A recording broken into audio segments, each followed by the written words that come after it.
News first channel ವೀಕ್ಷಕರಿಗೆ ಭವಿಷ್ಯ ಈ ದಿನ ಕಾರ್ಯಕ್ರಮಕ್ಕೆ ಸ್ವಾಗತ.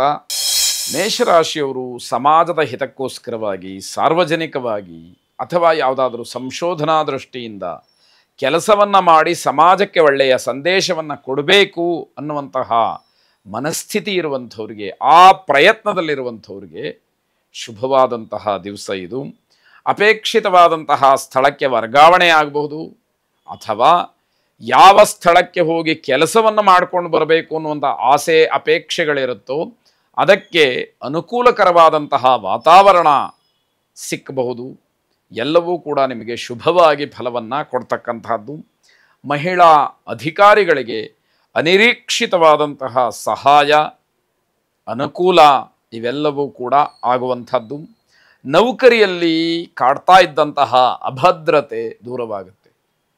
ಎಲ್ಲಿ ನನ್ನ ಕೆಲಸಕ್ಕೆ ಕುತ್ತು ಬಂದುಬಿಡುತ್ತೋ ಅಂತಕ್ಕಂತಹ ಆತಂಕ ಇದ್ದವರಿಗೆ ಅಂತಹ ಆತಂಕ ದೂರ ಆಗುವಂಥದ್ದು. ನಿಮ್ಮ ಕಾರ್ಯಕ್ಷೇತ್ರದಲ್ಲಿ ಮಾತ್ರ ಸಂಪೂರ್ಣವಾದಂತಹ ಶ್ರದ್ಧೆಯಿಂದ ಕೆಲಸವನ್ನು ನಿರ್ವಹಿಸಬೇಕು.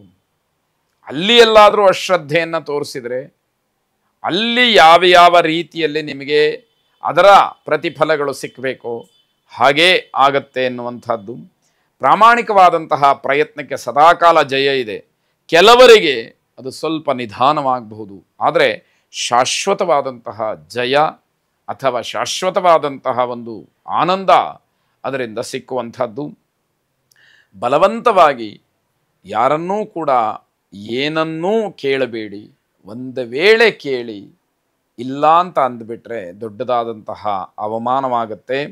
ನಿಮಗೆ ಏನು ಸಲ್ಲಬೇಕೋ ಅದು ನಿಮಗೆ ಸಿಕ್ಕೇ ಸಿಕ್ಕತ್ತೆ ಅನ್ನುವಂತಹ ಒಂದು ದೃಢವಾದಂತಹ ಒಂದು ನಂಬಿಕೆಯಿಂದ ನೀವಿದ್ದರೆ ಅದು ನಿಮಗೆ ಸಫಲತೆಯನ್ನು ಕೊಡ್ತಕ್ಕಂಥದ್ದು.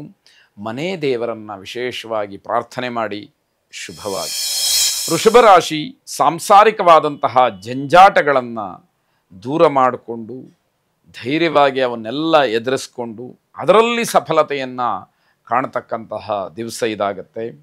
ನೌಕರಿಯ ವಿಚಾರದಲ್ಲಿ ಬೇರೆಯವರ ಕೈ ಕೆಳಗೆ ಕೆಲಸ ಮಾಡೋದಕ್ಕೆ ನಿಮ್ಮ ಮನಸ್ಸು ಒಪ್ಪೋದಿಲ್ಲ. ಏನೋ ಬೇಸರವಾಗುತ್ತೆ. ಸ್ವತಃ ಯಾವುದಾದ್ರೂ ವ್ಯಾಪಾರ, ವ್ಯವಹಾರ, ಉದ್ಯೋಗವನ್ನು ಆರಂಭ ಮಾಡಬೇಕು ಅನ್ನುವಂತಹ ವಿಚಾರ ಮನಸ್ಸಿನಲ್ಲಿ ಮತ್ತೆ ಮತ್ತೆ ಬರುವಂಥದ್ದಾಗತ್ತೆ. ಬುದ್ಧಿಗೆ, ಪರಿಶ್ರಮಕ್ಕೆ ತಕ್ಕ ಪ್ರತಿಫಲ ಸಿಕ್ಕದಲೇ ಆಂತರಿಕವಾದಂತಹ ನೋವು. ಇದರ ಜೊತೆಯಲ್ಲಿ ನಿಮಗಿಂತ ಯೋಗ್ಯತೆಯಲ್ಲಿ ಅಥವಾ ಅರ್ಹತೆಯಲ್ಲಿ, ವಿದ್ಯಾಭ್ಯಾಸದಲ್ಲಿ ಅಥವಾ ಕೆಲಸದ ಶೈಲಿಯಲ್ಲಿ, ಪರಿಶ್ರಮದಲ್ಲಿ ಕಡಿಮೆ ಇರತಕ್ಕಂಥವರು ಯಾವುದೋ ಸ್ಥಾನಮಾನವನ್ನು ಅಲಂಕರಿಸಿದಾಗ ನಿಮಗೆ ಇನ್ನಷ್ಟು ಮತ್ತಷ್ಟು ಆ ವಿಚಾರ ಕೆರಳುವ ಹಾಗೆ ಮಾಡ್ತಕ್ಕಂಥದ್ದಾಗತ್ತೆ. ಮನೋರಂಜನಾ ಕಲಾವಿದರಿಗೆ ಹೆಚ್ಚಿನ ಬೇಡಿಕೆ, ಲಾಭ ಇರುವಂಥದ್ದಾಗತ್ತೆ. ಧಾರ್ಮಿಕ ಮುಖಂಡರಿಗೆ ಹಿನ್ನಡೆ ಮತ್ತು ಅವಮಾನಗಳು ಆಗುವಂತಹ ಸಾಧ್ಯತೆ, ಕಾರ್ಯನಿಮಿತ್ತವಾಗಿ ಹೆಚ್ಚಿನ ಓಡಾಟ ಜೊತೆಗೆ ಆಯಾಸ ಆಗುವಂಥದ್ದು. ಆದರೆ ವಿಶೇಷ ಅಂತಂದರೆ ಇದರಿಂದ ನಿಮಗೆ ಸಂತೋಷ ಆಗುತ್ತೆ.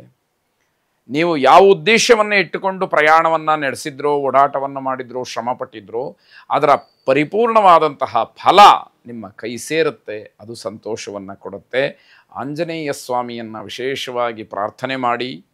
ಮನೋಜವಂ ಮಾರುತ ತುಲ್ಯ ವೇಗಂ ಜಿತೇಂದ್ರಿಯಂ ಬುದ್ಧಿಮತಾಂ ವರಿಷ್ಠಂ ವಾತಾತ್ಮಜಂ ವಾನರ ಯೂಥ ಮುಖ್ಯಂ ಶ್ರೀರಾಮದೂತಂ ಶಿರಸಾ ನಮಾಮಿ ಎಂಬ ಪ್ರಾರ್ಥನೆ ನಿಮ್ಮದಾಗಿರಲಿ. ಶುಭವಾಗಿ. ಮಿಥುನ ರಾಶಿಯ ವಕೀಲರಿಗೆ, ನ್ಯಾಯಾಲಯದಲ್ಲಿ ಕೆಲಸ ಮಾಡ್ತಕ್ಕಂಥವ್ರಿಗೆ, ನ್ಯಾಯ ಪರವಾಗಿ ಹೋರಾಟವನ್ನು ಮಾಡ್ತಕ್ಕಂಥವ್ರಿಗೆ ಬಹಳ ಶುಭವಾದಂತಹ ದಿವಸ. ನಿಮ್ಮ ಕಿರಿಯರಿಗೆ ಆತ್ಮಸ್ಥೈರ್ಯವನ್ನು, ಕೆಲಸದ ಬಗ್ಗೆ ಇರತಕ್ಕಂತಹ ಒಂದು ವಿಶೇಷವಾದಂತಹ ಅಂಶವನ್ನು, ಹಾಗೆ ಸರಿಯಾದಂತಹ ಮಾರ್ಗದರ್ಶನವನ್ನು ಮಾಡಿ. ಯಾಕೆ ಅಂತಂದರೆ ಹಲವಾರು ಜನ ಯಾವುದೋ ಒಂದು ರೀತಿಯ ಮಾರ್ಗದರ್ಶನ ಸರಿಯಾಗಿ ಸಿಕ್ಕದಲೇ ಅದರಿಂದ ವಂಚಿತರಾಗ್ತಾರೆ. ಅವರಿಗೆ ತಮ್ಮ ಜೀವನದಲ್ಲಿ ಏನನ್ನು ಸಾಧನೆ ಮಾಡಬೇಕು ಅಂತ ಹೇಳಿ ಅಂದುಕೊಂಡಿರ್ತಾರೋ ಅದೆಲ್ಲದಕ್ಕೂ ಕೂಡ ಅಡ್ಡಿಯಾಗುವಂಥದ್ದಾಗತ್ತೆ.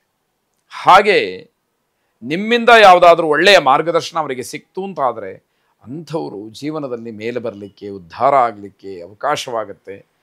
ಒಳ್ಳೆಯ ಮನಸ್ಸಿರ್ತಕ್ಕಂಥವರು ಸಾತ್ವಿಕರು ಜೀವನ ಪರ್ಯಂತ ನಿಮ್ಮನ್ನು ಸ್ಮರಿಸ್ಕೊಳ್ತಕ್ಕಂಥದ್ದಾಗತ್ತೆ. ಅಂತಹ ಪುಣ್ಯ ಕಾರ್ಯವನ್ನು ಮಾಡಿ ಅಂತಕ್ಕಂಥದ್ದು. ಉದ್ಯೋಗದ ನಿಮಿತ್ತ ಪ್ರಯಾಣವನ್ನು ಬೆಳೆಸಬೇಕಾಗತ್ತೆ. ಸಾಮಾಜಿಕವಾದಂತಹ ಸಾರ್ವಜನಿಕವಾದಂತಹ ಚರ್ಚೆಗಳಲ್ಲಿ ಭಾಗಿಗಳಾಗುವಂತಹ ಅವಕಾಶ, ಮಂದಗತಿಯಲ್ಲಿ ನಡೀತಕ್ಕಂತಹ ಕೆಲಸಗಳನ್ನು ಕೈ ಬಿಡ್ತಕ್ಕಂಥದ್ದು ಅಥವಾ ತಾತ್ಕಾಲಿಕವಾಗಿ ಆದರೂ ಕೂಡ ಅದನ್ನು ನಿಲ್ಲಿಸಿರುವಂಥದ್ದಾಗತ್ತೆ. ವಿದ್ಯುತ್ ಉಪಕರಣಗಳನ್ನು ಮಾರಾಟ ಮಾಡ್ತಕ್ಕಂಥವ್ರಿಗೆ ಲಾಭ ಇದೆ. ಅಷ್ಟಲಕ್ಷ್ಮಿಯರನ್ನು ವಿಶೇಷವಾಗಿ ಪ್ರಾರ್ಥನೆ ಮಾಡಿ ಶುಭವಾಗಿ. ಕರ್ಕಾಟಕ ರಾಶಿ, ಯಾವುದೋ ಕಾರ್ಯಕ್ರಮದಲ್ಲಿ ಭಾಗಿಗಳಾಗ್ತೀರಿ, ಅಲ್ಲಿ ನಿಮ್ಮನ್ನು ಗುರುತಿಸುವಂಥದ್ದು, ನಿಮಗೆ ಗೌರವವನ್ನು ಕೊಡ್ತಕ್ಕಂಥದ್ದು ಆಗದೇ ಇರಬಹುದು. ಆ ಕಾರ್ಯಕ್ರಮವನ್ನು ಬಿಟ್ಟು ವಾಪಸ್ ಬಂದು ಬಿಡಬೇಕು ಅನ್ನುವಂತಹ ಮನಸ್ಸು ಬರುತ್ತೆ. ಆದರೆ ಪರಿಸ್ಥಿತಿ ಹಾಗಿರೋದಿಲ್ಲ. ಅದೆಲ್ಲವನ್ನು ಗಮನಿಸಿಕೊಂಡು ಆದಂತಹ ಅವಮಾನವನ್ನು ಸಹಿಸಿಕೊಂಡು ಮನಸ್ಸಿನಲ್ಲೇ ನೋವನ್ನು ಅನುಭವಿಸ್ತಾ ಅದನ್ನು ಮುಗಿಸಿ ನಂತರದಲ್ಲಿ ಹೊರಡ್ತಕ್ಕಂಥದ್ದಾಗತ್ತೆ. ಮಹಿಳೆಯರು ಹಠವನ್ನು ಸಾಧಿಸ್ತಕ್ಕಂತಹ ಸಂದರ್ಭ. ಸಣ್ಣ ಪುಟ್ಟ ವಿಚಾರಗಳಿಗೂ ಕೂಡ ದೊಡ್ಡ ಮಟ್ಟದ ಜಗಳ ಆಗ್ತಕ್ಕಂಥದ್ದಾಗತ್ತೆ. ಇದು ನಿಮಗಾಗಲಿ, ನಿಮ್ಮ ಕುಟುಂಬಕ್ಕಾಗಲಿ, ನಿಮ್ಮ ಸ್ಥಾನಮಾನಕ್ಕಾಗಲಿ ಶೋಭೆಯನ್ನು ತರ್ತಕ್ಕಂಥದ್ದಲ್ಲ. ಕುಟುಂಬದ ನಿರ್ವಹಣೆಯ ಬಗ್ಗೆ ಯಶಸ್ಸಿನ ಮಾತನ್ನು ಆಡ್ತೀರಿ ಅಂತಕ್ಕಂಥದ್ದು. ಕುಟುಂಬವನ್ನು ನಾನೇ ನಡೆಸ್ತಾ ಇದ್ದೀನಿ, ಸಂಸಾರವನ್ನು ನಾನೇ ನಡೆಸ್ತಾ ಇದ್ದೀನಿ ಅಂತಕ್ಕಂತಹ ಒಂದು ಆತ್ಮಪ್ರಶಂಸೆಯ ಮಾತು ಹೆಚ್ಚಾಗಿ ಬರುವಂಥದ್ದಾಗತ್ತೆ. ಕಲಹದಿಂದಲೇ ಮನಸ್ಸಿಗೆ ಸಮಾಧಾನ ಅಂತ ಹೇಳಿ ಅಂದುಕೊಂಡಿರುವಂಥವರು ಅದು ತಪ್ಪು ಅನ್ನುವಂಥದ್ದನ್ನು ತಿಳಿಬೇಕಾಗತ್ತೆ. ಜಗಳವೇ ಎಲ್ಲದಕ್ಕೂ ಪರಿಹಾರ ಅಂತ ಅಂದ್ಕೊಂಡ್ಬಿಟ್ರೆ ಖಂಡಿತವಾಗಿ ಅದಲ್ಲ ಅನ್ನುವಂಥದ್ದು. ಎಲ್ಲರ ಜೊತೆಯಲ್ಲೂ ಕೂಡ ಬಹಳ ಸಂತೋಷವಾಗಿ ಸಮಾಧಾನವಾಗಿ ಬೆರೆತರೆ ಅವರು ಸಕಾಲದಲ್ಲಿ ಸಹಾಯವನ್ನು ಸಹಕಾರವನ್ನು ನೀಡುತ್ತಾರೆ ಅನ್ನುವಂಥದ್ದು ಮುಖ್ಯವಾಗುತ್ತೆ. ಸರಸ್ವತೀ ದೇವಿಯನ್ನು ಪ್ರಾರ್ಥನೆ ಮಾಡಿ ಶುಭವಾಗಿ.